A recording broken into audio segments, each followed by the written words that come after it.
Paper streamers are fun to play with, but this single piece of paper streamer acts in quite a crazy fashion. If I take a loop of it through my fingers like that, put it above my hand, place the point of the scissors through there and snip, what can you tell me? You can tell me that I have two quite separate pieces of paper streamer, and I have.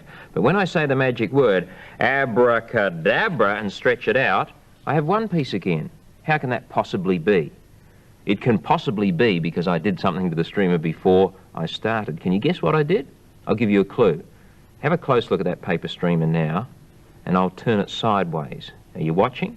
Now you can see what happened. There are actually two pieces of paper streamer. What you need to do is to start with two pieces about the same length. Normally you'd use two pieces which are the same colour. But to show you a little bit more clearly what I did in preparing it, I'll use two pieces of a different colour. Use glue of some sort, run it along about halfway, then take your second piece of paper streamer, put it across the top and press it down firmly, making sure it's aligned. Then leave a gap of 4 or 5 centimetres and then do the same thing right through to the other end.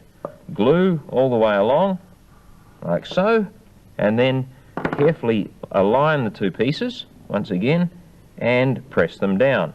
So you have two streamers which are glued together, and if they're the same colour you won't see any edges, and they're glued all the way along except for the very central part there.